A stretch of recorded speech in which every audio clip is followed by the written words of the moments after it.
Hey, it's 7 o'clock on the East Coast. David Globin, Boogie with the Bull. Thursday Night Live is on a device somewhere near you. We are live on the David Globin profile on Facebook, and we are live on the Boogie with the Bull YouTube channel. Both have a live chat, and you're welcome to join me in that live chat. You're welcome to watch on Facebook on the Dave Globin profile with the Boogie with the Bull live chat and be a part of that.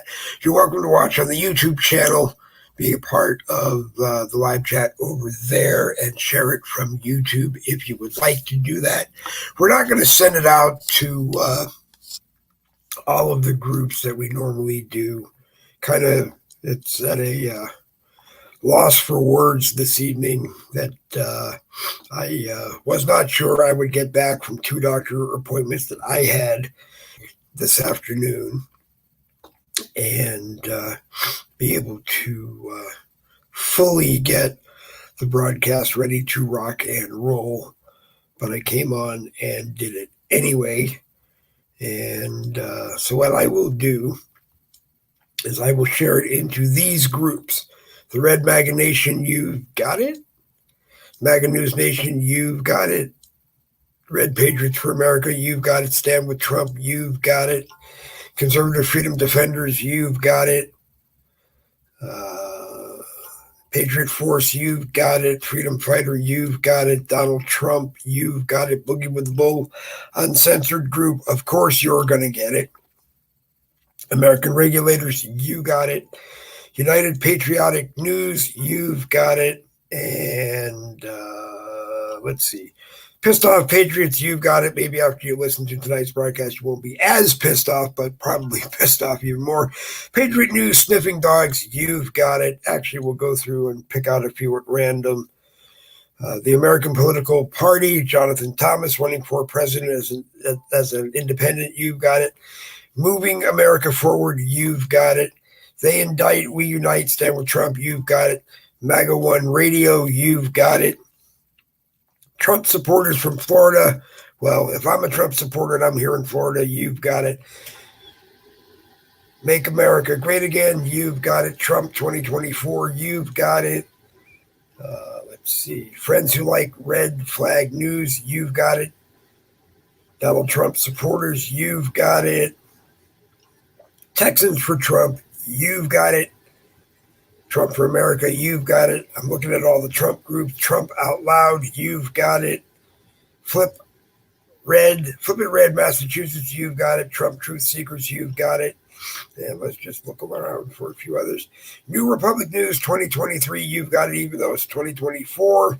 Trump Train, you've got it. Trump and Conservative News Daily, you've got it.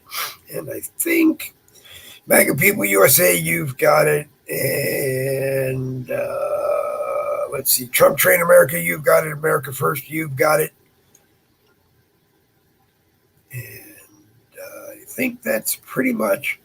Biden isn't my president, you've got it. American Freedom Rally Group, they have it. The American Freedom Rally is this coming weekend, September 13th, 14th, and 15th in Duxbury, Virginia. If you watched Boogie with the Bull the other morning, Monday morning, I believe, it was Sharice Mosier, Soup Mama Official, and I were on, and we talked about everything you can do there. It's a fantastic family-friendly event where you can be with your fellow conservatives, your fellow Americans, and just talk and relax and enjoy and get the word out. Michael Anthony is in the Boogie with the Bull live chat on the Dave Globin profile. Good evening to you, Michael. I sent you a link. If you can use the link, actually, I'm going to put the link up on the screen.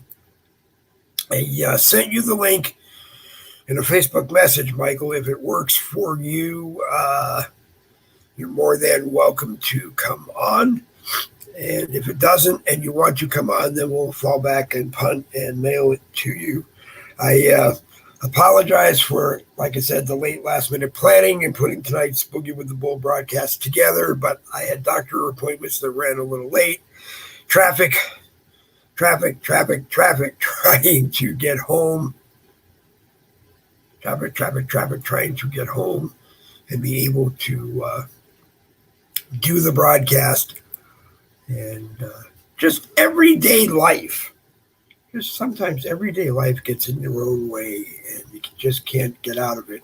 But we are here usually by 7 o'clock on a Tuesday or Thursday. If I'm not live doing it, there is a core of people who watch every week that will ask where we are. Am I okay? So I'm here. I am okay. I'm a little kind of frazzled, like I said, running in the last minute to do this. I picked a few things to talk about today. I'm only going to use the headlines and then we can discuss them if people want to discuss them. If you do not want to discuss them, I understand. And we do not have to. Then you are more than welcome to bring up something you want to discuss in either live chat here on Facebook on the Dave Golden profile or over on Boogie with the Bull YouTube channel. Springfield, Ohio officials are still denying that pet dogs and cats aren't being stolen and being eaten. Kind of look at it from their point of view, folks. If you are a big city in Ohio and illegal immigrants are stealing dogs and cats and eating them, then that's not really something you want on the news. Give me a moment as I stop here for just a half a second. I'll make this really quick. I have to go back to this email. No, I have to go back to that email. And scroll down. No, scroll down. I don't see it. I don't see it over here. Give me half a second, folks, to let me go over to this email and see if it's over here. Jonathan Thomas, I see you. Give me just a half a second to catch up and get a link over to Michael Anthony, and we'll do it this way. So we'll go down here. We'll get back to here. We'll put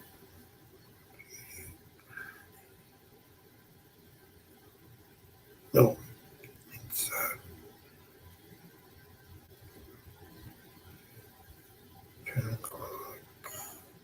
10 o'clock talks at gmail.com. Yeah, that's who it's going to go to.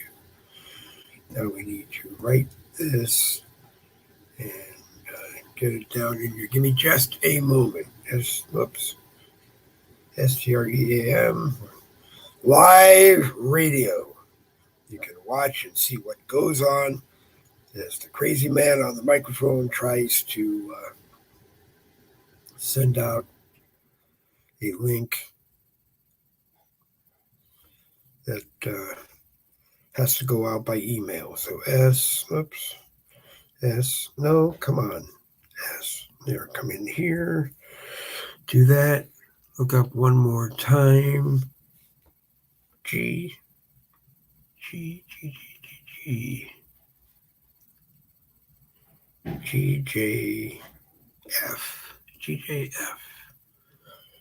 Y.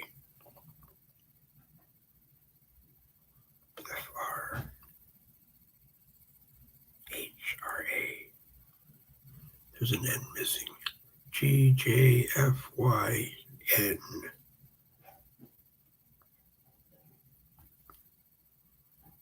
There it is.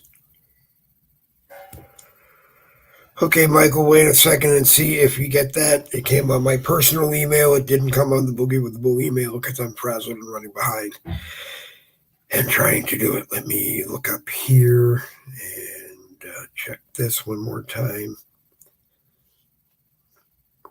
I don't. Okay. Take a look, Michael, see if it's from, if you got it from Dave Gloven. And if it's there, you're more than welcome to come on. Anyone else who's interested in coming on can take the link off the screen. I didn't have time to set up Messenger to do it. William Grant is watching. As I said, Jonathan Thomas is watching. And candidate-elect from the American political party, Jonathan Thomas, says, I've been talking about price hikes since Y2K. The cost of living is 3.5% higher than minimum wage. Yes, you're right, Jonathan. Everybody's been talking about it. Okay, everybody's been talking about the cost of living, the fact that prices are higher. I've been talking about it. I've been on SSDI for, God, I don't know how many years now. And I can't make it living on what I get from Social Security, yet McDonald's workers think they're entitled to $25 per hour. Michael Anthony is here. Let me welcome him onto the stage. Is it going? Are you here, Michael? No? It kicked you out. No, I'm here. Okay, you're there. Well, it looked like it kicked you out. Michael is here. But Jonathan, everybody has been talking about it since Y2K or even before Y2K. So, I get maybe not the best positive response when I look at people and say, I've been talking about it since 2000. I've been talking about it since the dawn of time.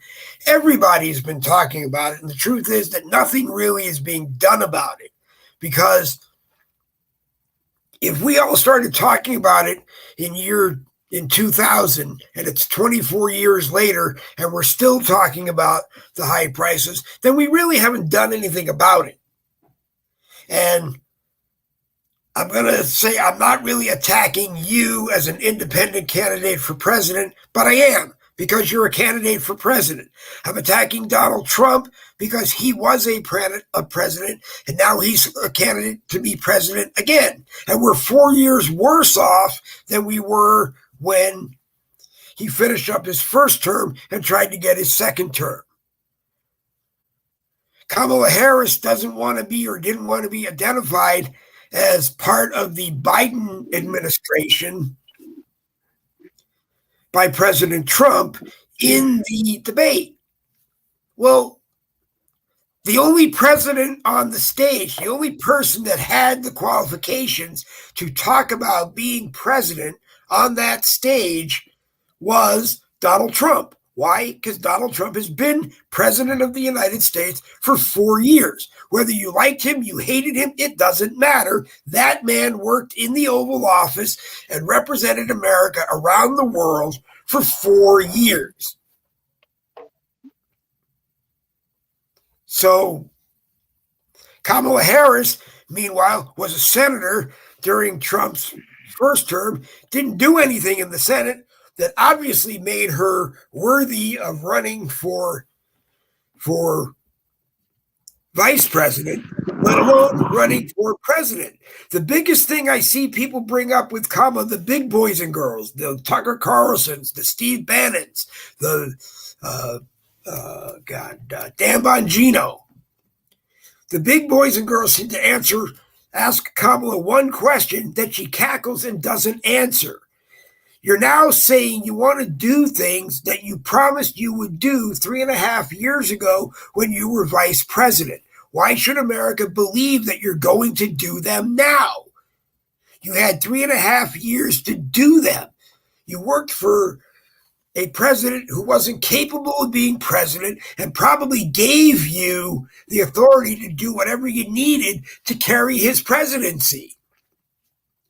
You went to the border. Actually, I don't know if you did or you didn't, because half the world seems to think you went to the border, you got some pictures taken, you got back in your motorcade, and you screwed town, and you never went back.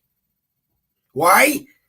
Because you weren't going to work on securing the border, because you worked on deregulating some drugs. You worked on deregulating fentanyl and heroin, which both come in from China via Mexico into our southern border, which is unsecured. You're naturally not likely in our lifetime or your lifetime to want to secure that border, whether or not we want to say maybe you're getting a cut of the action from the cartels, maybe you're doing something to protect the cartels. I don't really know. I don't really care. All I know is that our border is unsecure. Every other country in the world has a secure border going all the way around it. If you cross it illegally, you go to jail. And you sit in jail and rot until the United States is willing to give up some Iranian prisoners that we're holding at Gitmo to get you back. Enough. She didn't do anything. I keep asking Democrats, come onto a broadcast, come into the live chat if you don't want to be face-to-face with me on camera, and tell me one thing she did, one thing that Kamala Harris did as vice president that makes it worthy of her becoming president. I've been ranting for too many minutes now. Michael Anthony, what is new and exciting and happening in your head? Well said, actually. Proud of you. You did good. And you brought up a lot of valid information. But again, the rest of the world knows all this too. And, what's going on for me in the world today? A little bit of R&R, catch up. I had a lot of shows yesterday. But I'm still focused politically where I need to be in this arena, the same as you are. And what seems to be the biggest vibe is the air piece, and a little bit of information that I might have that I'd like to share with the audience tonight is please do, because people are asking me, and I actually have just seen the pictures and stupid little blurbs that say this may be what she was wearing. And I know that you always get to more than just stupid little blurbs that say this is what she might be wearing. So speak now. Well, it looks to be factual. As far as something matching to something that we know is that is a technology. But bigger than that, when she was in Camillaville, Pittsburgh, Pennsylvania, she was meeting with a bunch of very important people who were flying in, and they were, I think, planning this, let's say, we'll call it an altercation of debate that had occurred. Yes, was she probably getting some ideas and direction to keep her in focus? Yes, she probably had a little bit of help there for sure. And anybody on a stage like that, and in a debate, would probably always like to have some type of extended help. I believe she totally had that. I believe she was totally conditioned and prepared and prepped for this while she stayed in Pittsburgh, Pennsylvania, without a doubt, because she was here for days and very high-class hotels, meeting with very, very important socialites within the political parties and maybe other people.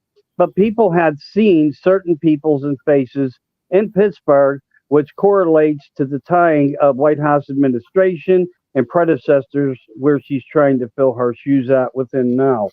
So when we look at this technology, well, hell, football players and coaches from the sidelines and quarterbacks have been using technologies like that for years. It's all very plausible. It's probably what exactly had occurred. But when I told you, and I said to you on your own show, you may remember this, you may not, no problem either way. When I said, watch how intelligent this woman is, and she egged Trump. She peeled him apart and egged him in ways. Now, I know he stood there and defended himself. I know he was against ABC. David was not a person that was on Trump's side. They didn't treat him like the president with dignity. They didn't act like he was a person of any dignity worth giving to. So it was 3 against 1 without a doubt. People were posting things like that. I'm not just saying it because I'm saying it. Right. The world is saying it. They judged this whole circus that had taken place. But I think he still stood his ground. He said a lot. He said things that were sci-fi about pets. You said it tonight yourself. We can't get validation. No, there are some people posting things. There is a couple things on TikTok. But now, are we also looking at maybe a deception? People just trying to create a viral video that somehow they're going to get some earnings from or gain in the popularity contest of what we are all fighting in. And what we are fighting in is a war. It's been a war for 4 years. It's been a war for the past 8 years since Trump started to get into the political arena. Has Trump been a political person of preparedness in his life? You damn well he was. If you go back into many, many interviews, commentaries, and questions, He always voiced his opinion on the dismay that he had of the leadership of this country, dignifying their ways and objectives to create wealth and other senior packages for other countries. That's why China and Taiwan and certain people that even Ms. Harris brings up, because I won't even call her. I won't even call her the vice president. She's like you said, David. Where has she been? Show you one thing. I don't think that there's one thing that she can actually show you that she did stood ground for herself on. But what she did do behind the curtain, was break America apart and follow the instructions of the Clinton family, followed the instruction of the Bush family, followed the Cheneys. Everybody that she says is now supporting her has a key role in the placement of everything that we've seen. These people are not people of dignified descent.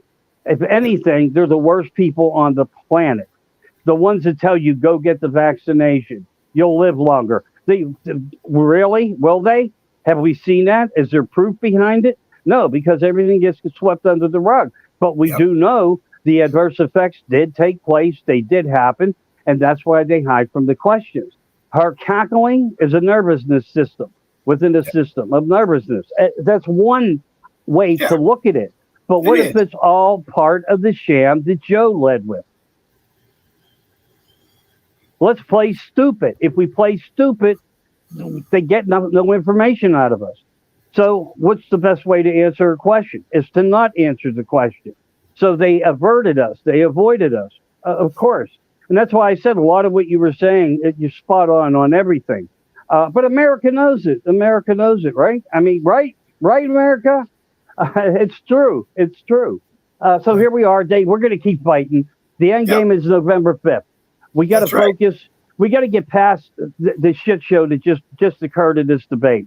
You know, sometimes things don't happen exactly the way we're going to want them to. But remember, it is a war. Here's the biggest thing.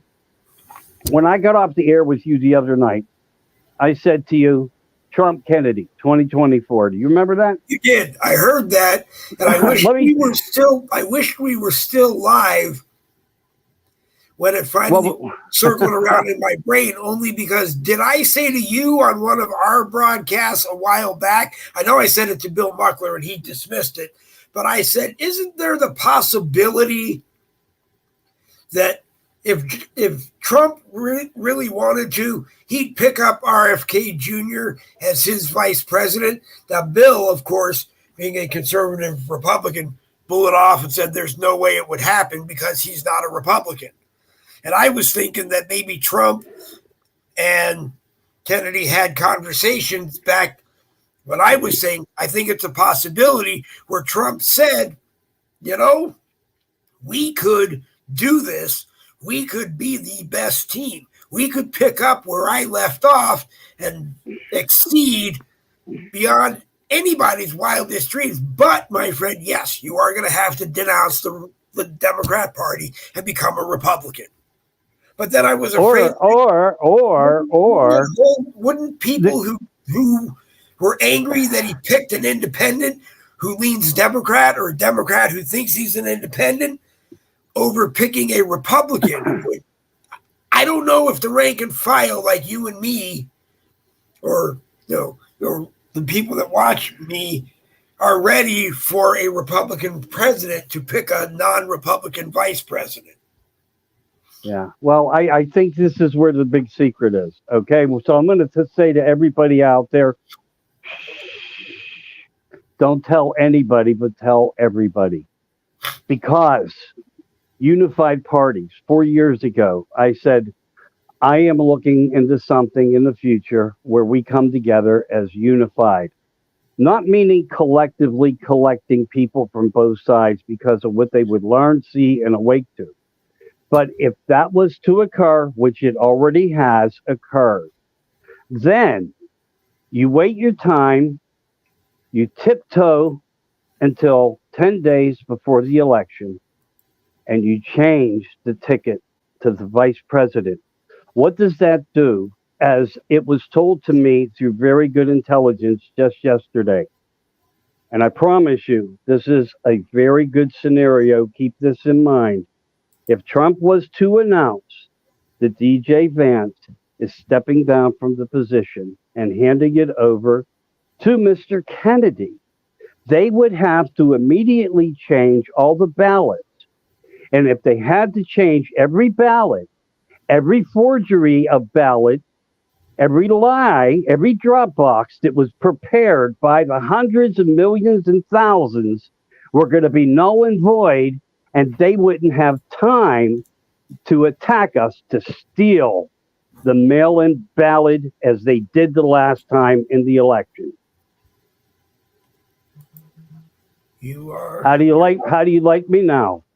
You're on it, but you've always been on it. You've always been on it before, and then eventually it trickles down to my league, and by the time it trickles down to my league from you, it's out there and it's something that should be. Well, it's going to start getting shared. And here's the thing: how do they change that? Did they stop that in their tracks, assuming that this is also going to happen, and they just give up and say, "Okay, we cannot look and direct our energies on a possibility"? What do? Do we have our people out there, these misfits that were conducting themselves and violating laws and statutes of laws, election integrity laws, and more? What do? Do they stop that in their tracks? This is where this puts them. They don't know what to do right now. So if Trump was, and if they do have truckloads of ballots ready to be dropped off through their friends at the Postal Service, who, by the way, were never mandated to have any type of vaccination, where do they stand now? And what have they prepared?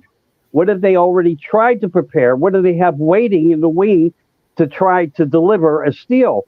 When you have a candidate who changes and makes an announcement that his choice of his vice president has changed. I think that's where we're going. That's going to be checkmate. It can't be any worse if Donald Trump and J.D. Vance mutually decide that Vance should step down. I think it's already decided in a way. Right. I really do. I'm sure it's already been discussed. But it wouldn't surprise me if that happened, that Vance stepped down so Kennedy could replace him on the Republican ticket, especially when we're looking at, up until the day Biden said he was going to step down as the candidate, Biden, whether it was Joe or a dummy Joe or a AI Joe or a droid Joe, was saying, I'm going to run. I'm not stepping down. I am going to run. And then all of a sudden he stepped down. So the controversy of changes by either party, if anything, would be the fact that we allowed Joe Biden to step down, the Democrats to pick somebody else, and well, you got to allow the same. You got to allow Trump the same thing. If he all of a sudden thinks he has a better vice president, but my question still comes back to Kennedy. He's not a Republican. He can talk like a Republican. He gave Trump his endorsement. Most of the things that he says are spot on. He's transparent to what everything Trump is fighting. Right. He got think about something that he wanted from Trump. He'll be our child health care czar, which is very important. It'll lead over, hopefully, into other greater protections via the president and vice president of the United States. But I just keep coming back to rank and file Republicans going into the polls and looking at the ballot and seeing Trump, Kennedy. And where is there a law that says two people of different parties cannot control the presidency? Well, the problem becomes that there is no problem. The problem exists. There is no law, but because the vice president becomes president of the Senate, if the Republicans have the majority of the Senate, if we had a that puts the vice president in an awkward position. Because No, if you what were you got to elected as a understand. Republican president, you're supposed to be a Republican vice president, which means No, you're not supposed to be. That's the way you were taught to believe it was to be. Okay. See, that's the conditioning of the policies of within the political arena. Here's Okay. what Trump gains. Here's what Trump gains if this works, and he gets into office with Kennedy. If it's Trump Kennedy 2024, if this possibility of impossibility really takes place, he picks up 1/3 of the Democratic Party and the Senate and Congress, and he wipes out every bill in order they have ever created to bring America back. You think about how the weight is going to work here. Think about the weight. They didn't think about this. I did. Other people did. Right. People that I talked to have. I'm sharing it with you. And all I'm saying is, look at the future if this were to work out that exact way. Yep. I mean, I can see it.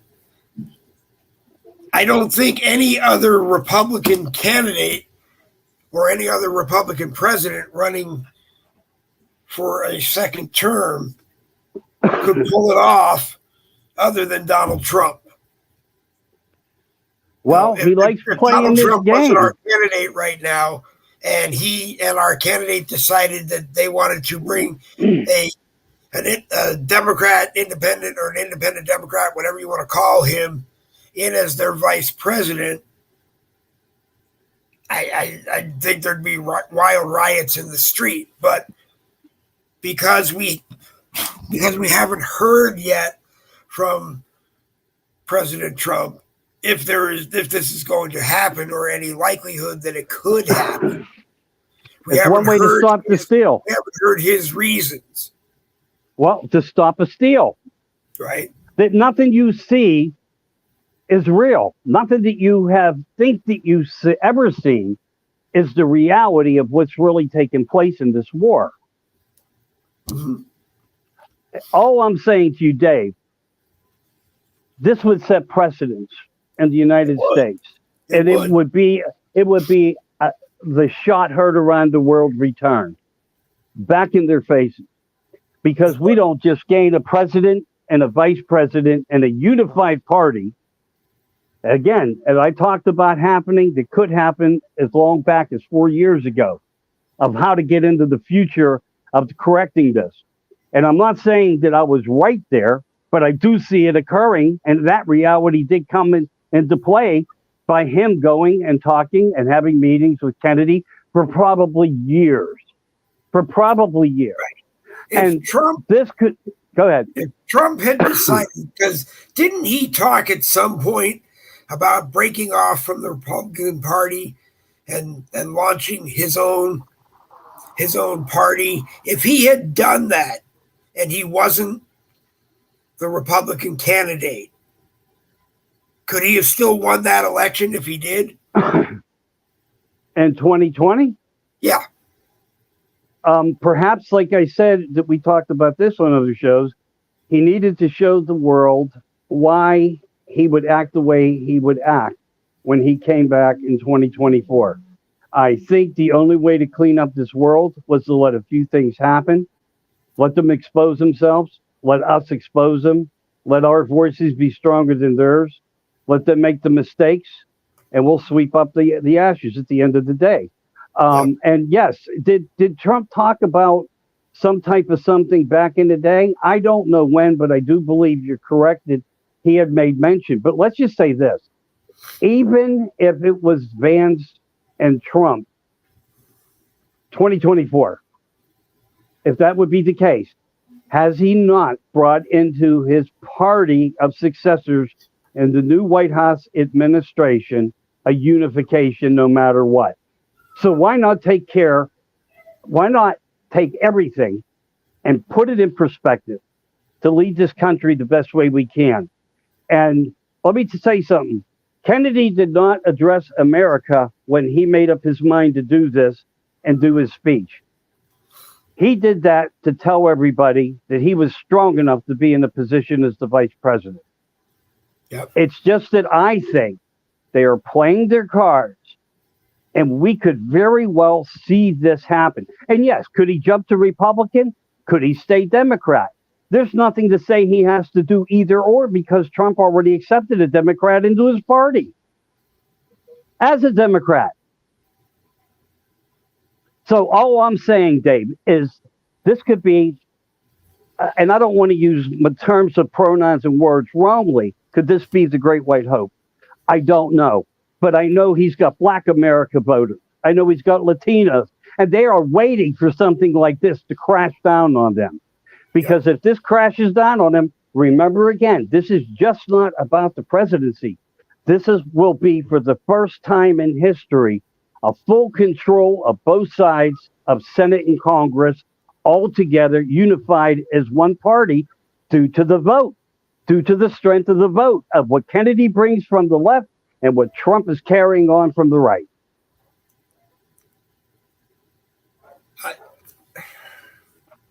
I know, brother. I know.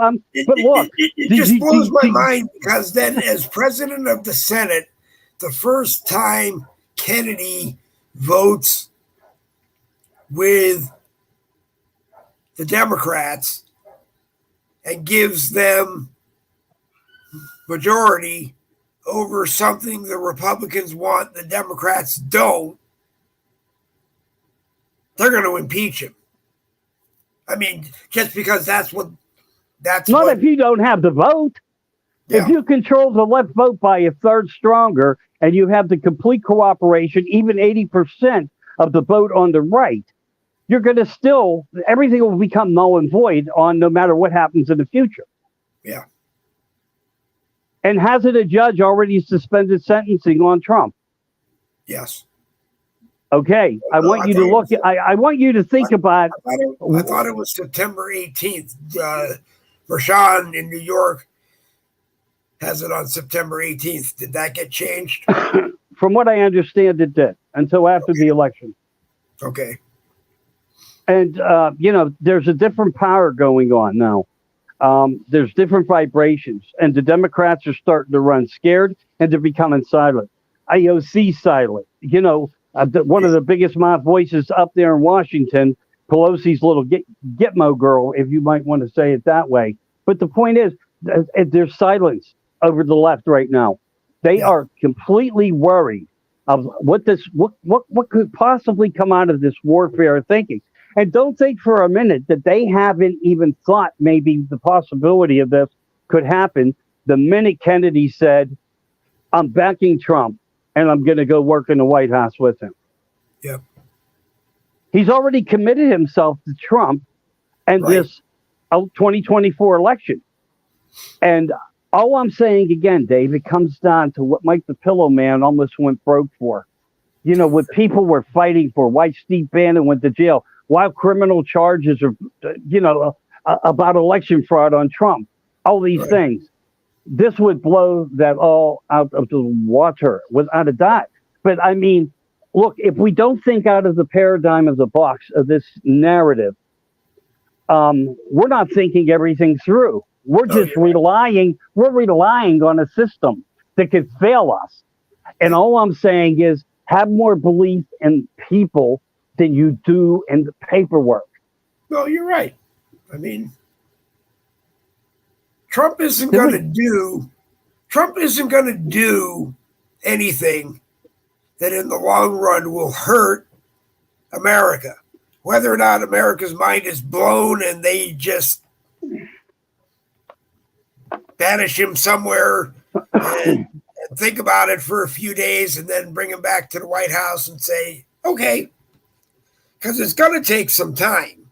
It is going to take some time. There's not going to be, it's not like there's going to be wild demonstrations, but I don't think New York City is going to be destroyed.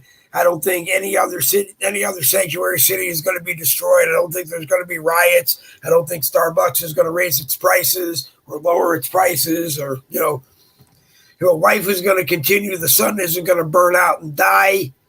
I just think, like I'm hinting, I guess, we're all going to be sitting there waiting from the moment Donald Trump and Robert F. Kennedy Jr. are on TV, the internet, everywhere else, over the chips in our brains, saying this is the best thing to do for America right now. God bless you all. Think about it. Shut it off. Turn off the cameras. Turn off the lights. Let America digest it. They'll digest it on my programs. They'll digest it on your programs. They'll digest it on everybody else's programs. They can watch everywhere else. They'll make notes, and then they'll think for themselves. And then maybe in the long run, because we are the side talking, well, both sides talk about unifying, but the Democrats don't mean to unify. They mean to enslave us, I believe. But we're talking unity, everybody together. I don't care what you are. You shouldn't care what I am. Let's work on what we can work on and agree to together, and understand that we're not going to agree on everything. And right. As Americans, we don't have to. I agree. And Kennedy even brought that up. We will not agree possibly on everything, but they are more. But they are very strong. Blown. The thought that keeps coming to my mind from the minute Trump would do this, as you're saying, is,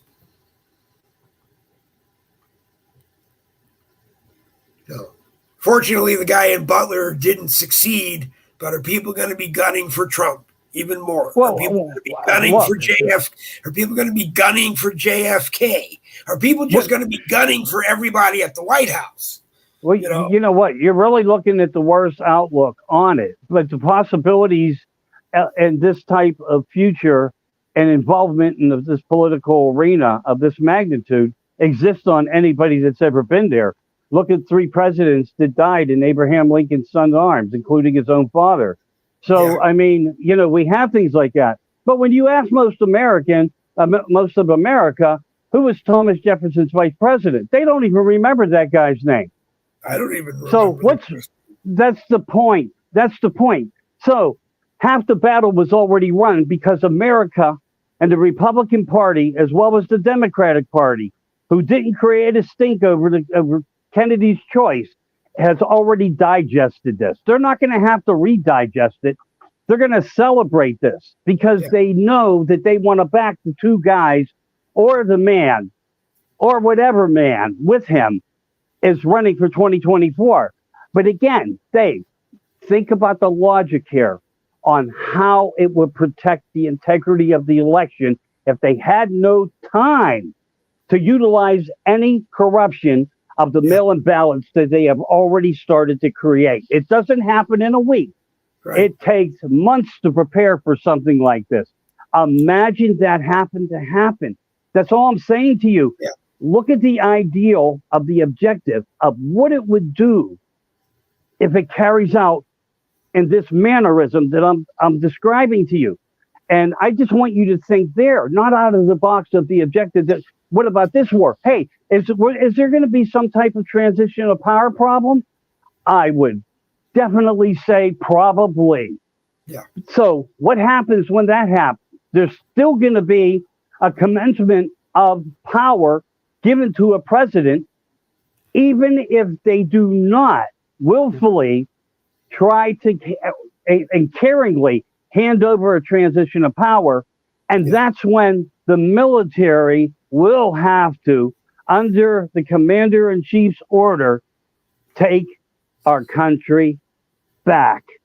And that's exactly what he is expressing to everybody. Yeah. Again, Dave, it's not, you've never thought I was going to bring this up tonight, but I want you to just try to focus on this part of how he is probably thinking the narrative through to protect the election, because he didn't just win 2016. He didn't just win 2020. He is going to win 2024, especially if he's thinking within this logic. And as I said, the Democratic Party has already sworn allegiance to Mr. Kennedy and approval to him to go be with Trump. Whatever you do, and you're going to be a successor with him, look out for our demands, work with him, and let Trump work back with you. They have things that they want. Trump's going to make sure Kennedy's side gets it. Right. Same goes vice versa. But again, what else do we have to protect the election integrity? Then we open up a different environmental system named Elon Musk, who will be monitoring through his satellite system who is tampering with the voting machines if, in fact, he doesn't somehow shut them off. Yeah. Look, he's got good people in right places. And I think people need to start expecting a different type of scenario, a twist, as we get through the next, 55 days, 56 days? Was there any chance you think that Trump might have at one point talked to Elon Musk about it? Not that Musk would accept it, but do you think that there was any chance? Actually, I don't know if he can, because he's a naturalized American citizen. He's not a born here American citizen. So if something happened to Trump, I don't know if he could take over as president. That's subject for other broadcasts. But in the realm of where we're talking with Trump and Kennedy, do you think if he had asked Elon Musk to be his vice president, that he could? Do you think he would? No. You got to look at Nixon's, Rockefeller, or whichever president it was, Ford, whoever had Rockefeller as the vice president. Rockefeller had more money than God. He didn't need to be vice president. Right. But they were at that point in time building a structure, an alliance, a United Nations, a new world order. They were carrying out what their earlier predecessors were doing and putting into place to implement on how to go into this new 2030 agenda. And as Trump said, I don't even own 2025 agenda or the booklet or the paperwork, although it does have some intelligent things in it, but I don't agree with all of it, but it's not mine. So a lot of things are being force-fed, force-compliant. Isn't the connection between Trump and this 2025, wasn't it an undersecretary or assistant secretary or some senior doofus at the Department of Homeland Security who was responsible for ICE or watching ICE? George something, I think is his name. George Homan, I think, is his name. And that's seemed to be, and everywhere I read, that seemed to be the only connection between Trump and 2025, the Project 2025. Can't seem to find anything else. Everybody thinks he wrote it. Nobody can prove that he had anything to do with it. He looked at the cameras and said, I didn't have anything to do with it. Of course, Harris didn't believe him. I want to know, I didn't ask you during the Harris, but it could not have been Obama that she was listening to through that earpiece. And Suzanne Day said that the female moderator had an earpiece on too. I only wanted to respond to that the female moderator and David Muir himself both probably had earpieces on, and their earpieces are not supposed to be telling candidates what to say. Their earpieces are listening to the control room telling them what to do. Not necessarily anything corrupted with asking questions. And when people bring in that maybe that female moderator, maybe she was talking to Harris through that earpiece when the camera wasn't on her. And if it blows up that way, ABC will probably never hold another presidential debate. Well, you can't control who owns the media from having anything anywhere, and it doesn't matter who holds the debate, they still own the media. Yeah, well, so it's still in their hands. You always go back to the old debates we used to watch. The League of Women Voters on PBS used to hold presidential debates. And, we as the taxpayers own PBS. So, but I'm sure, Dave, if they were to remove the technology out of the equation, this debate would have went a whole different way. Yeah. But here's what we do know. We can't clean up something that already has happened and taken place. Right. And Trump stood strong in many, many ways. He was victorious as anybody else, and his numbers actually increased again. They said it was only 1%. I say it's like 4.5%, which is an immense amount.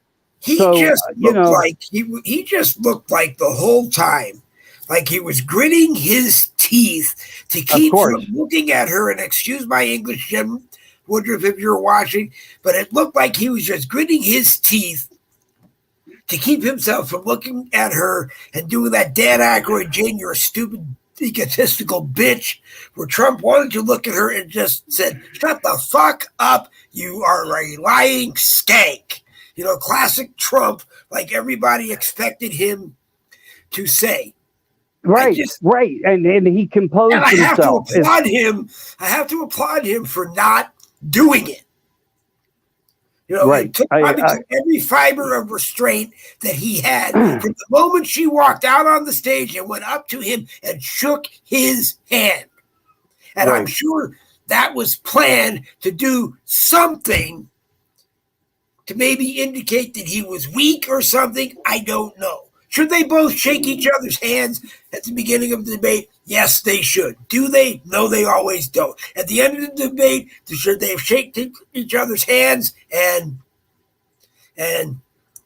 went their separate ways and walked off? No, I think Donald Trump did the best thing he could. The debate was done. They told him it was done. He turned around. He walked off the stage. He got in his motorcade and he went home. And probably spent the whole ride yelling at her everything he wanted to say while he was in there. And we will never know that, but you're probably not wrong. And maybe he is articulating on some of the mannerisms and some of the things that he said, and probably thought, I wish I would have said this, or I could have said that. But the thing that sticks in my mind most was he should have looked at that man and that woman asking the questions there. Do not ever forget that I am always a standing president, and you will treat me with respect when I'm standing in front of you. That is something I think the world would have applauded him on. But he did hold his ground. He got through it. And as I said, it's yesterday. Yep. Today's news, his numbers went up. Yep. And now we can hope for this of what I explained and what your audience is hearing tonight. I don't know. Do you have any questions? Did anybody bring anything up about what we were talking about on the probability and possibility of change? No, Jonathan Thomas made a comment, but Jonathan Thomas is an independent candidate for president. We've talked to him before, so I don't honestly know, but I'll put this one up on the screen. I don't think either of them are capable of processing the intelligence we are working with at this point. And he's referring to Trump and Harris. But then again, you know, as I said, and yet, without disrespecting him, he's an independent. I don't care. For president. I don't care. I have the right to debate and rebuttal here. He made a comment, and I'm going to call him out on it. Okay, but you can't. But what he's saying. Oh, Jonathan, I can't. It's my broadcast. No, but go ahead. I understand. Point is, Jonathan, you're saying you could do it better. Now, I do understand that a lot of us feel that we could fill shoes better out there. I do agree to some of that. But remember, the words are harsh. And this is what we have. And you're in no place on this platform that is going to show a number at the end of the day on November 5th. I'm sorry to say that like that, because I love every American the same and equal. But you have to understand the size of the ring in the arena of what is going on here. And I applaud you for wanting to do good, to be in a place of possibility and to living your dream. But when you say and make a statement like that, when we are in war within our government, taking over our sanity, our lives, our children, transgenderism, and a narrative of negativity and satanic anti-clone lifestyles, I would only suggest to you in the future, knowledge is everything. And I'll be glad to talk to you at any time on my show about what that knowledge is. Okay. I'd be willing to bring you both on together and moderate you both through it if you want to do that. And I don't have a problem with that because I want everybody to have that equal moment of voice. Right. A rebuttal that he brought in is that he said I picked the hardest battles. Jonathan, I'm not harping on you per se. And I'm not either to anybody. I'm just on you, but it's your speaking as a presidential candidate because that's what you are. I'm not discounting whether you can win or you can't win. I'm just saying that you're speaking as a presidential candidate. So you're not going to speak positive on either one of them because if you do, it's going to affect your numbers. I wish you the best. I hope you could win. When Kennedy was running, trying to get, I thought about it. Well, maybe we could win. What is Jonathan's numbers right now? Maybe an independent could win. When Joe is a senator from Connecticut, Joe Lieberman. When Joe Lieberman was running as an independent, and he's Jewish, I was thinking, hey, maybe we got a chance. We can elect an independent Jewish president of the United States. Will it probably happen? No. Will we ever elect a Jewish president? No, but we can argue that point later. Anyway, go ahead, Michael. Yeah, I don't know where Jonathan's number are in the polls. I'm sorry to say I haven't followed you that way. My work takes me in a different direction right now, and I can only extend a huge apology for that.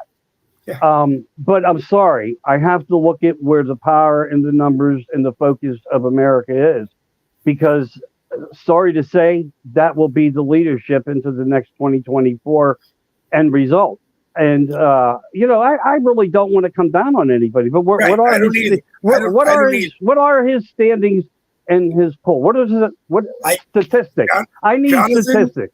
Jonathan, if you're watching, you're not. I can't bring you on because I'm using my old Chromebook today, and if I add a third person, it's going to blow out the whole broadcast. But I am more than willing to bring you and Michael on any Tuesday night or Thursday night that it's good for both of you to be on. And it's not as a debate; it's to educate us who know that you are the presidential candidate for the American political party. Give you an opportunity to speak. Let Michael be the Republican that not necessarily debates you, but let him question you. Let people that are watching question you. A comment that hasn't made it to the screen, so I can't light it up, is Jonathan saying I would work with either side. They won't always work with us. I agree. Yeah, but I agree. So reach out and contact them. Yep. Reach out and contact them. See, that was the fault that Jonathan Garcia had in Georgia. He may have had a bigger chance if he would have reached out. And I know in ways he said he did, but I don't know if the work was done hard enough to give him or get him on some type of placement. You mean Jonathan Garcia against Brian Kemp? Yes. Yeah. I think Jonathan and other people that I talked to in Georgia basically said that Kemp was going to be the candidate. As far as the Republicans in Georgia were concerned, Kemp was going to be the candidate, and Jonathan was excluded, I believe, from a lot of things that he should not have been. A lot. Because he was a Republican candidate to be governor. He needed to make his presence known in a much more stronger. He didn't have the strength to get out there, and a lot of people don't even know that this young man who's made this comment on your program now, who you've had on the show. You said it was Mr. Alexander, Jonathan Alexander, Jonathan Thomas. I apologize. And it's not that I wish anybody well. I think he needs to create a presence for himself. And maybe there would be something for him where he would be able to work with sides somehow, some way. But this arena is so huge of power, money, greed, and everything else. In order for us to orchestrate a unified party to get to the finish line with, they got to know who's on board with them. And they got to know that people are going to, sign on with what their agenda truly is. Not a book, a fabricated book by the left called the 2025. Right.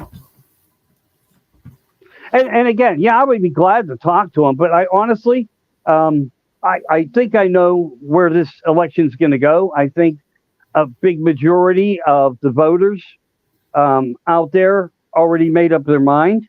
I think you're right. If it becomes Trump Kennedy 2024, I think Democrats are going to do it. They're going to support him because Kennedy is molding into the Trump zone, and Donald Trump is still in the Trump zone, and America wants to get back to the Trump zone. And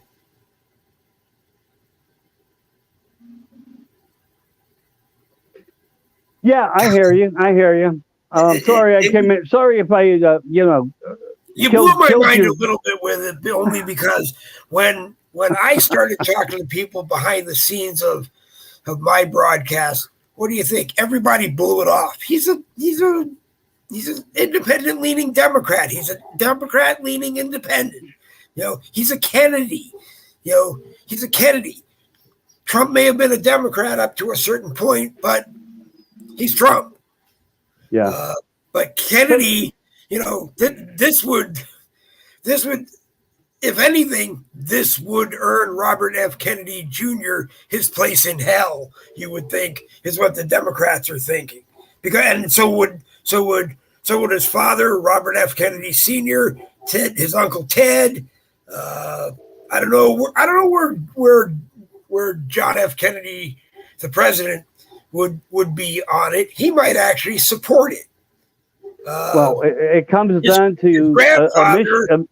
His grandfather, Joe Kennedy Sr., the bootlegger, the everything else Democrat guy, probably spinning in his grave. I don't know, but maybe not. Yeah, maybe not. I mean, it would be the ultimate in uniting sides and creating unity. As I think you're trying to say, my question is just, would it happening in front of our eyes tick off enough Democrats that they wouldn't vote for Trump Kennedy, and tick off enough Republicans that they wouldn't vote for Trump Kennedy? And are there enough independents, non-committed people who are just going to go into the poll and look on their ballot and see Trump and just check it anyway? Or it's kind of odd. It's like the ultimate podcast, coming in and not having an idea, but not having anything to say about it. Yeah, but again, you're just regurgitating what you said 10 minutes ago, 15 minutes ago. And I get where you're at on all this. The rebuttal has happened. It's occurred. All this took place. People have already accepted it and washed it away. Who is out there saying, campaigning against Kennedy right now, calling him out for this, making a decision like this against and within his own party? No one. There was a few comments, of course, but I think it was expected, but not expected. And they had to go back. And again, what happens when they got to go back? They got to get into repair mode, man. It's time for us to start thinking out of the box. They just made a chess move. This just happened. And, the thing about it is you're not going to change anything by fighting it or worrying about it, but knowing that you can accept it. And this is about humanity, about America, a country, its well-being, not lies projected through a female's mouth for Camillaville. Camillaville's New America. It's not about that. It's about the United States of America, the people of the United States of America, the children of the United States of America. Two men on a mission with the same ideals in many, many ways. And one with a little bit more transparency because he's not the one really reaching to reach that goal. And he said a lot of what was going to happen, what would come, what would be cleaned up, the same as Trump did, but in different ways. And I'll say it again, with more transparency than we've ever seen before of concern. And people wanted those things touched.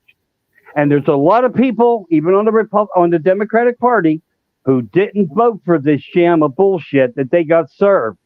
They were only probably told what they needed to know. Just vote for us. It's going to go this way. We're going to make America great again. We're going to take over Trump's ideas. We're going to use them as our own. We're going to lead America into the future. And we're going to kill the economy. We're going to kill the pipeline. We're going to teach transgenderism. We're going to create more satanic, more Hollywood, more sci-fi. And let me tell you something. And I don't say this because I deserve a pat on the back, because I don't. I did a show where I wanted to have people of voice come on, anybody of any magnitude. And I started at the pinnacle of the lowest part of the bottom, as we were, all bottom feeders together. And I gave that voice out, and I rose into a different scenario of criteria with people, allowed my education behind my knowledge to come out to try to support America, and talking to some of the best and strongest voices in the world that are involved in different subject matters of the world are all telling me the same thing. They will not tolerate this no more. 2024 is their focus, and Trump is their man. Yep. And everybody that says to me, Trump's an asshole, well, let me tell you back, America, this. He's my asshole, and I love him. Yep. Yep. Name me a Democrat who could do, my response would be, name me a Democrat who is equal to Trump. There is none. Because Kamala Harris is not and never will be. Joe Biden is not and never will be. I still believe. Clinton couldn't beat him if he did a comeback. Hillary, I'm talking about either or of the agenda. Obama and Mike couldn't beat him. I could be wrong, but I don't think Hillary Clinton has the mental ability anymore to do it. I don't care if it would have been on her best day. Yeah. Because on her best day, she did lose. Right. I mean, she still says that he's an illegitimate president. You know. It's okay. It's okay for her to. Right. It's okay for her to cry foul about an election. Of course. It was okay for all these people in Congress and Senate to say that our Dominion machines were in trouble. They could be deceived. They could be hijacked. Yeah. They were only, sharing what they knew they could do, in many ways, because they did retaliate it. Here's the thing that we'll probably never know, depending upon how far back this went, because Trump was highly political many years ago in his younger age. He was a man of voice and disgust with his country. And whatever happened to make him do what he did, to come to our side, to defend our children, to defend your wife, your husband, our military, our police, our firemen, our medics, and our cities, and our borders. I don't even want to talk no more tonight, Dave. I feel like I'm taking over a broadcast of my own. And you're all right. My mouth shut. You're good. Sometimes I've learned from other people. Sometimes it's okay to give the mic to someone else, throw a bunch at them, and let them go. And then, I cut you off when I need to or want to, and say something. And it's just the way it is. I wish I had a panel. I had a panel that would come on every Tuesday or Thursday night, just like I do every Monday or Wednesday morning. And sometimes you just got to come on and start it yourself. And sometimes people come in and want to come on, and it's not a problem with me. It really isn't. It really isn't. My outlook is a loud voice is a strong voice, Yeah. even if it sometimes doesn't make sense. People know what we're trying to get accomplished. They know what we're trying to say. They They know do. the direction. They know the direction we want, and all we can do is try to keep them focused on all that and give them support. Because in a way, we are the social anxiety meter that sometimes gives a little bit of relief in one's mind because we say that there are other ways of hope. And tonight I created a theory of hope that may actually keep people focused and may actually come true. And I'm pretty much thinking that is how they are going to control a steel. And I think every objective looked at is important. And most important, as we were taught by Trump himself, saying the steel is what we need to protect. The election integrities is what we need to protect. And I think that is his concentration above all of everything else because everyone in America, even though they may not admit it, is being affected by everything these idiots have done to them. Yep. We're all living it. We're all somehow living something. You know, we really are. These people We are. live in neighborhoods, and these people know that they're politicians, and these people see these things going on in schools and in new gender ideology books. Do you think that they enjoy walking down the street freely and openly, not knowing that everybody in the world hates their MFing guts? How would you like to live like that? No Right. wonder why so many ran out of the political party, retired from the political party, and will run to the high hills the minute Trump wins because they Yep. know there are treasonous actions and guilt amongst all of them.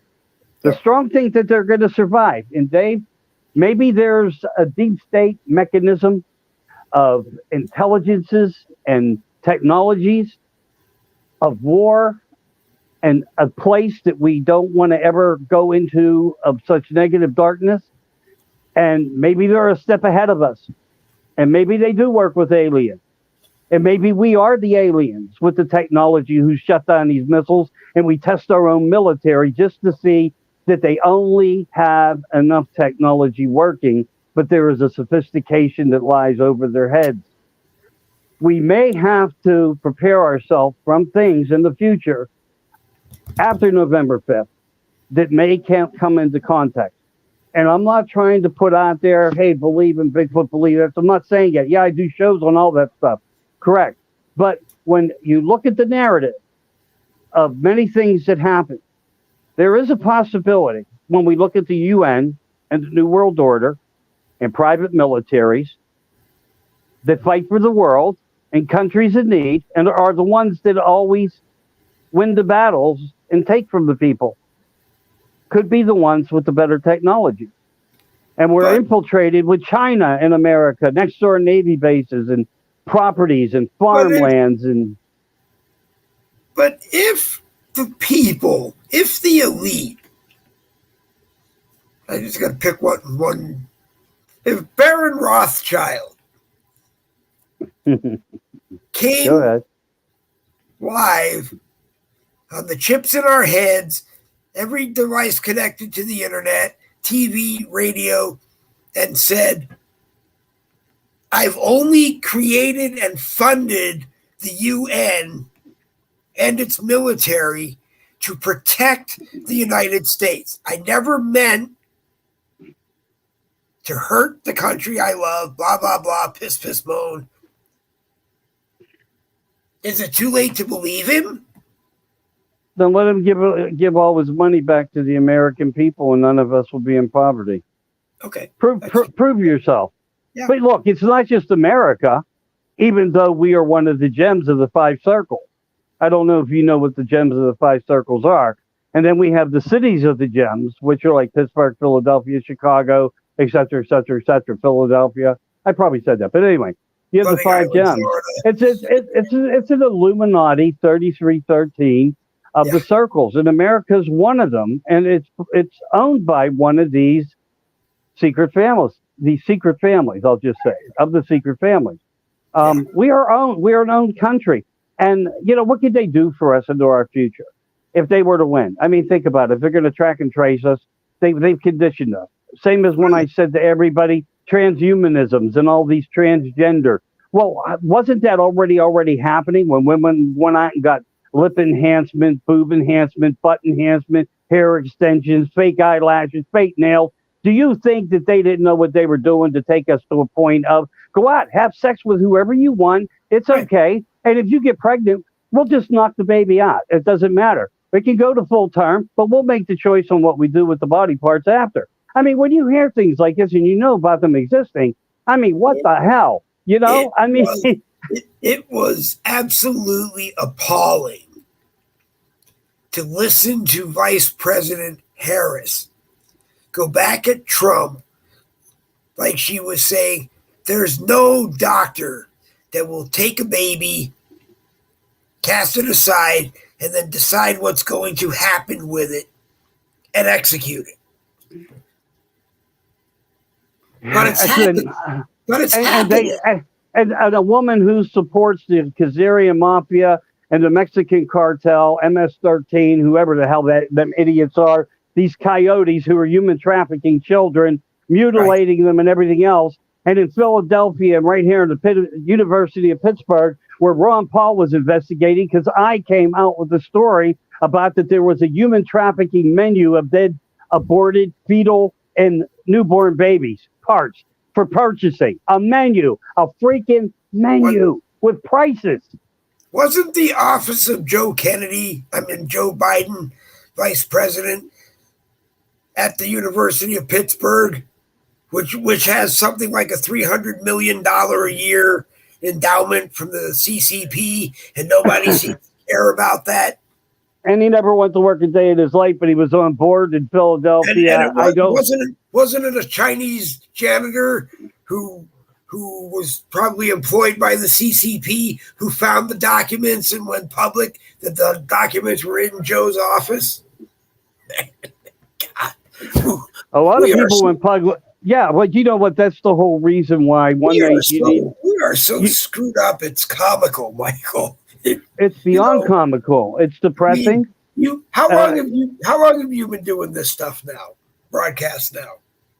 Oh God! I mean, I was up into millions of views. I mean, how long? How long have you been doing it? No, I know. I'm trying to think before because I went on a hiatus for about a year. I didn't know if I wanted to come and focus through Facebook, but I didn't have any other platforms. The platforms X didn't exist. I mean, some things existed, but not in the same capacity. No. Facebook was the next strongest line to get the voice heard. So probably about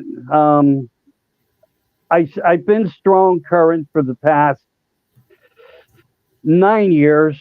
Prior to that, probably 10. Okay, so 10 years ago when you started doing this, it's actually almost 20. It's a breakup, a year hiatus, and then 20 years ago when you started doing this, did you ever get to a point where you thought we would be doing these insane, comical broadcasts where it's okay to tell people, get your head out of your rectum and start paying attention? Yeah, because I had an awareness of a lot of the events that were occurring. Yep. I really did. I'm not saying I was ahead of anybody, but I did different things with my life. And through these rabbit holes, a lot of doors opened up, and I had political contacts. My own grandfather was Republican vice president of Pennsylvania under L.C. Hillman, the president. And that gave me a lot of... My brother's named after a mayor of Pittsburgh. His name is David Lawrence, and my brother's name is David Lawrence. I'll just say that, so we lived right next door to him. I heard things the best in Pennsylvania would come sit on the porch with the governor on a Sunday evening. They would visit with their wives. You hear things. Here, you're a child at 4 and 5 years old, and you're hearing these spectacles. And then my grandfather owned a substantial amount of things. He worked hard. He kept a job on the county as a county appraiser and assessor, property assessor. But outside of that, he had a political agenda. And as I said, he was Republican vice chair for Pennsylvania. He held that position. He also boxed with Art Rooney. Brought it. All I'm saying is this brings in a whole narrative of a lot of people that were well connected into the family. And I can remember mostly growing up those big 10-gallon old hats that they wore and those Yeah. big long cigars. I remember those cigars; they were huge. And I thought to myself, how cool. I just wanted the glass tubes to put nickels in, you know? Stunk. I They tasted bad, but you smoked it anyway. Oh, they stunk to high heaven. I don't know, but that was their joy. God bless them. But you know what? A little whiskey and a cigar and a lot of political conversation. That was fun. That was fun. But It was fun. so I was in a family that gave me an outlook, and I was looking everywhere else. And I was writing to people. I was on AOL with people. I was doing things where things were starting to make world media news and attention. And I talked to John Lear. I talked to Jordan Maxwell. I wrote to them. You know, they wrote me back. I have things on a computer so old that I want to get off it just so I can frame their comments back to me. You know, because to me, that's my part of who I am, what I came from, and what my kids should have. You know? Have you ever talked to John Fetterman? Yes, as a matter of fact, yeah, he used to stop in my bar. Oh, yeah? Yeah, actually he did. Huh. Cool. That's the one every time I think you are. I got to write that question. I was going to write it down eventually because I always forget to ask. I was just curious if you've ever talked to John Fetterman.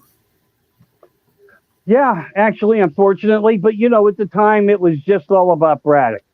Yeah. My place was in Homestead across the river, but, you know, every once in a while, the big goon came into places and, you know, made his stops and so forth.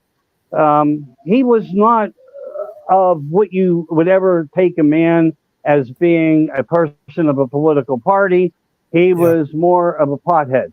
And, you know, he hung out with people, but he had diarrhea of the mouth. And some of what was going on within some of what was going on, I'm not saying that he made mention to me about direct knowledge of things, but I think they came and looked for him because, again, it goes by blood, it goes by family, it goes by cousins, and he's one of these particular. And, you know, they put him in a place and said, run over here, it's small enough for us to get you into an office. And that's what they did. They got him into a Braddock office. And he screwed a lot of that up while he was there, too. There's a lot of people dug up shit that he did. I'm actually even trying to tear down a sign to a bar in the neighborhood because he didn't agree with what he felt was activity of some sort that never was going on there, but it was more about a land grab. Shut the bar down. It's a nuisance. He, again, another person of conditioning. And you got a chance to meet Mehmet Oz while he was running? Did he what with Oz? Did you get a chance to meet Dr. Oz, who ran against him, Mehmet Oz, the TV doctor? Yeah, the disappearing act. No, I never did. Yeah, I never did. I never did.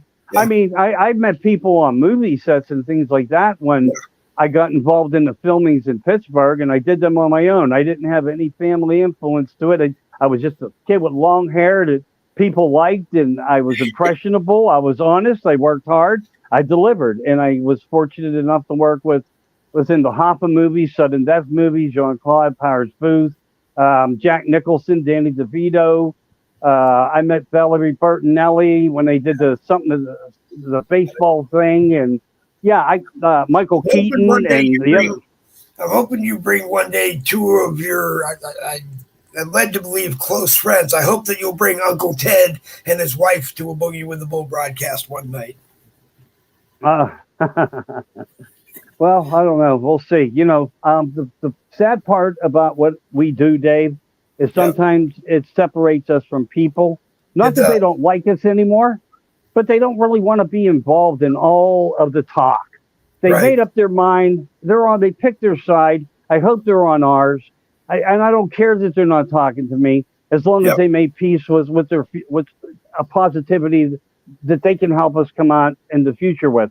But, you know, I've lost a lot of my Pittsburgh constituents as friends, people I grew up with. They just don't want to hear about what Michael Anthony's doing, what he's talking about. You know, and I can accept the fact that they don't want to know who I am, because here's the deal: most of them are going nowhere, and my plan in life was to always be somewhere. Yep. There's a good friend of mine named God, I can't think of his name. I have to apologize. Marvin Brown was an old street guy.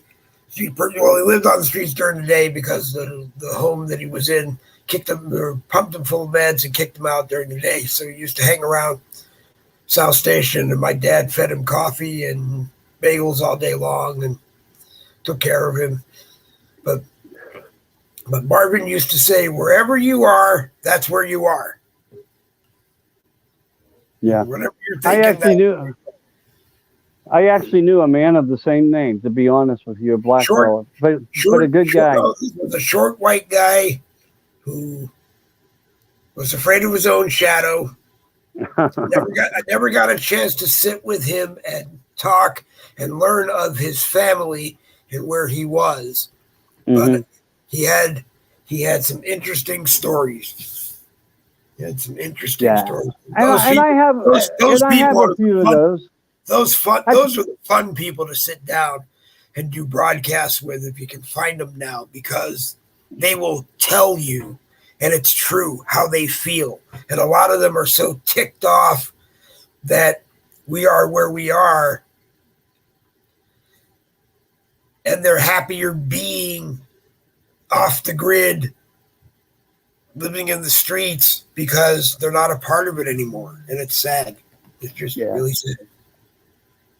All right, well, buddy, it's time for you to get off. Delilah wants the room back. 8:27. It's time for you to say some final thoughts. Tell us the next broadcast that you have planned. I always tell people, go to the Michael Anthony Facebook page, read the page, share the page. If you're his friend, you get notifications when he's on. Watch him live if you can. Be in his live chat, and learn. I think everybody knows by now, who we all are. I just thank everybody for their support. Yep. It's appreciated. Some of it may seem like it's entertainment, but a lot of people who I bring on really believe in everything that they talk about. Same as we are right here. If it was Trump Bigfoot, do you think Trump would still win? Yeah, I do. Okay. Not that Bigfoot, I don't know if Bigfoot's political. I really would like to get Bigfoot on a broadcast, really. I'd like to find Bigfoot. I mean, because then it would end a lot of speculations. But I'd like to have a lot of answers to a lot of things. And I do know that our government hides and monitors a lot of things that many people are just not aware of. Yep. When I talk about some of these spectacular places and what they hold within them, and what has been found and what witness testimonies tell us, deathbed confessions and more, it's pretty amazing how they've been able to hide so much. But remember, that's how the system in politics works. It doesn't matter what side of the aisle the president came from. Most of them, 90% and higher, had to learn to be a part of the system within, from the top leaders of the corporations from the other world countries who own us. And, with that, consequences came for many, but, it is what it is. So I just hope that I can give enough information to everybody, and everybody take it from there and do their own research. And if I'm wrong on something, correct me. Please correct me. I'll apologize, and I'll say I stand corrected, and I'll do the best to acknowledge you publicly if I have to. And I think we would all do that. All we're all trying to do is remedy a very serious issue. And I hope everybody stays strong, keep fighting, and I'll talk to you later, Dave. I'm out of here. All right, Michael, always a pleasure. Michael Anthony, Studio 10, broadcasting 10 o'clock talks. You see him all over. Sometimes I want to say he takes pity on my hapless soul and comes into a live chat, comes onto a broadcast. Anybody's welcome to join me. That's what I've always said. Come on, one-on-one, educate me. Educate people that are watching if you feel the need and they want to be educated. Jane O'Malley said, "Thank you. Great show." Jane O'Malley apologized for coming late. You never come late. We don't take roll. I will notice that you snuck in late. And people, it's always funny when people say, I was on the phone and I couldn't get off the phone, so I'm here late. I will tell you the same thing I always tell everybody else. We go live at 7 o'clock Tuesday and Thursday night. If you tune in at 7:30, you go from where we are until the end. It takes about 10 or 15 minutes, sometimes a little bit longer, for StreamYard to post the podcasts in the groups on Facebook and get it over to the YouTube channel where we are live as well. So go back and watch it. We have some people who have asked over the 6 years we've been doing broadcast now for us to send it to them on Messenger so they can watch it whenever they can. We keep a list. If you are one of those people and you want it, send me a message on Facebook Messenger that says, as of whatever date it is today, I want you to send each Boogie with the Bull broadcast to me on Messenger and sign your name on it. I'm going to save it as a meme, and we will start doing it. If Facebook ever contacts me that I'm spamming you or you don't want it anymore, I'm going to send that into Facebook, but I will send it to you on Messenger every day if that is what you want. I love our numbers are going up. They're in no way anywhere. They're not Bongino numbers or Alex Jones numbers or even Steve Bannon numbers, but I can't be tickled more than I am. We start with a few people watching. We get up to 155 people watching tonight with 63 shares. I think I sent out 61. And as I said in the beginning of the broadcast, until we picked up steam and started going, probably around the time Michael Anthony joined us, I wasn't sure if I was going to send it out to everybody tonight. If we ever post it in a group that doesn't want it, please let me know, and we won't send it to you anymore. Sometimes, because it's live talk radio, it's not always politics and whatever comes out of our mouths. It's just whatever comes out of our mouths, so it may not always fit in your group every day. If you have something you want us to talk about on the broadcast, message me and let me know. If you want to be on the broadcast, message me and let me know. Because if more than 2 people want to be on a broadcast, I have to switch to my wife's Chromebook because my Chromebook can't handle more than 2 people on a broadcast at any one time. And we got home late, and I just didn't want to move Chromebooks out and reset up the studio. So we went with my Chromebook. News, I did post that I thought we were going to go out and look and possibly buy it tonight. We found what I want. It's a 15.6-inch Chromebook. It doesn't have the memory of a Windows laptop, but I don't have the technical skill that I need a Windows laptop, so we're going to move up to a Chromebook. It's an Acer Chromebook, 15.6 inches, 4 gig of RAM, which is small, but it's good for a Chromebook, and that's what we're going to do. We'll probably do it hopefully sometime in August when the money that we have is counted and confirmed by the bank and, in fact, ready to do it. So that's all I have to say on that. And if you didn't make it over to your local neighborhood Joann's and catch my buddy here, which is my profile picture lately, but if you didn't catch my buddy, you missed it. And if you live in the area of Joann's at Argyle Forest, you missed it because they only had one left. And I was gonna buy it because eventually my son is gonna build bookshelves, and I wanted one of these guys on both ends of the bookshelf.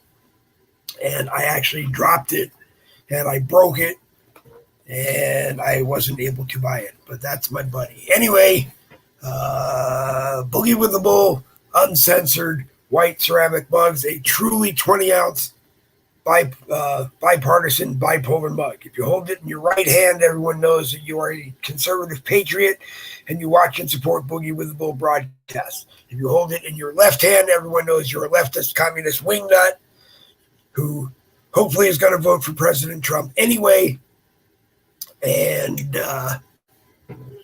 help make America great again.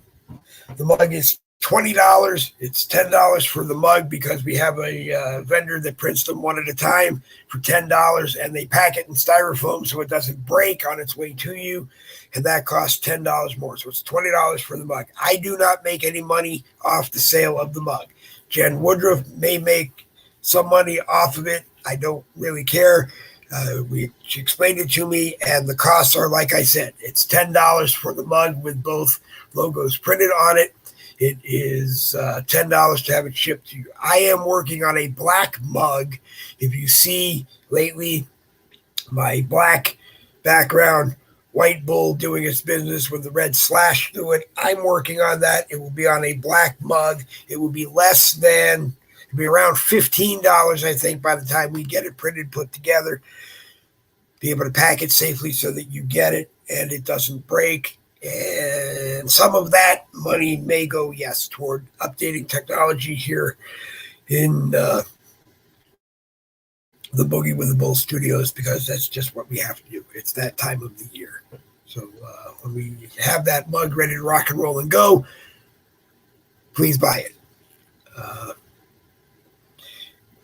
Sponsorship announcements before we go works where it's, if you're a business and you have something I want, and maybe something you want to give away on Boogie with the Bull broadcast, please talk to me. I don't want your money. I want your stuff to give away. I want to merchandise your business. You have ball caps, T-shirts, ceramic mugs, travel mugs. If you're a coffee vendor on Facebook, I ask a pound of your closest to Italian roast, dark roast blend, ground. Send that to me. Send me a mug of yours that I can drink it in, either a ceramic mug or a travel mug. And then we give away, I don't know, we give away your merchandise, maybe some of your coffee. How it will work is I will have a question or something that you have to do during the broadcast. If you win, I'll message you a code. You give that to the vendor. You email the code or message them on Facebook Messenger. Give them the code. They will confirm it. They will get your address. They will send everything to you. And if you don't get it, let me know, but they will send everything to you. That's a sponsorship announcement. You get one about every 15 minutes in the course of a broadcast. I really don't want your money. If things change, and a few of us who are on StreamYard seem to have heard rumors that they are going to be sold or have been sold, and things may change, that the $25 a month package that some of us have, which allows you to be on 3 places at once. We're only using 2 right now, but 3 places at once, and have 8 guests on your broadcast, or 8 people on your broadcast, me and 7 others. That $25 package may go away. They will force us into the $50 package, which I believe has 10 destinations and 10 cameras on the broadcast. And if they think they can get away with it, they may force us into the $300 a month package. I can't do the $300 a month StreamYard package without having to push merchandise every 35 seconds on a broadcast and hope that you buy something, because I just can't do it. Can't fund a $300 a month live stream bill. We'll have to look for some place else to be our live stream partner. Very happy with StreamYard, but we can only do what we do. This is the part of the broadcast where I thank 155 of you on Facebook for watching and being a part of the broadcast. We'll look one more time. 155 people are watching right now. You've been watching Boogie with the Bull Thursday Night Live, a copyrighted presentation of the No Budget Broadcasting Company. Hey, if you like what we do, come and be a part of it. We're on live Monday and Wednesday mornings with Monday and Wednesday morning caffeine, 10 a.m. Eastern on Dave Globin here on Facebook and Boogie with the Bull YouTube channel. Both have a live chat. So come join the fun, join the broadcast. 7 p.m. Tuesday, Thursday, same thing. This is what we do. Fridays at 10 a.m., my good friend Bill Muckler joins us for his commentary. We talk about his books in every broadcast. We get his thoughts. I question him. He tells me I'm off in Looney Tunes sometimes. And we get everything back to two guys just having fun. I'm 62. He's 89. He has a lot more experience in this world than I do. I've seen a lot of things that I haven't seen and hope I never have to see.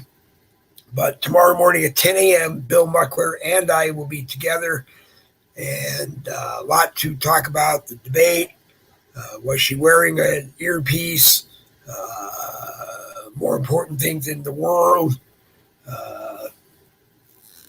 So please be a part of that. 10 a.m. Eastern tomorrow morning.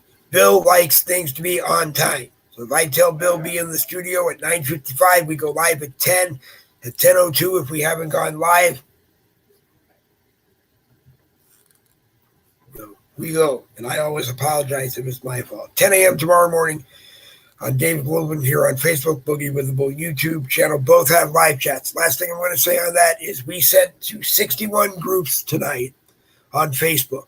The only one we monitor during a broadcast is the one on my profile and the one on the Boogie with the Bull YouTube channel. So if you want to make sure your comment gets put on the screen, read, we talk about it, we laugh about it, we cry about it,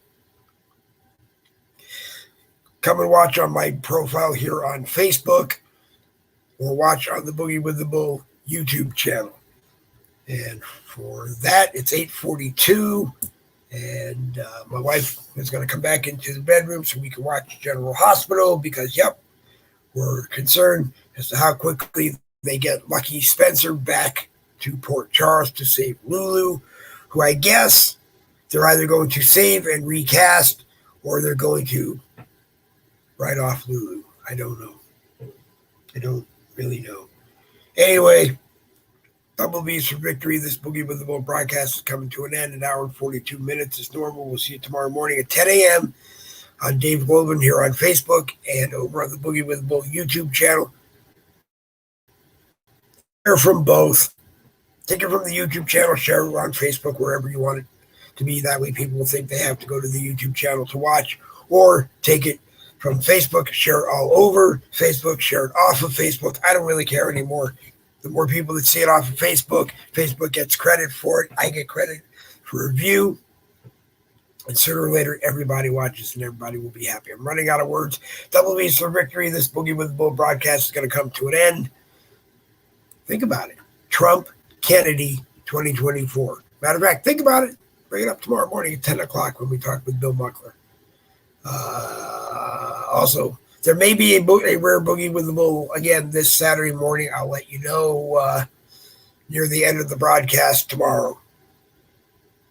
And on that note, I hope everyone has a great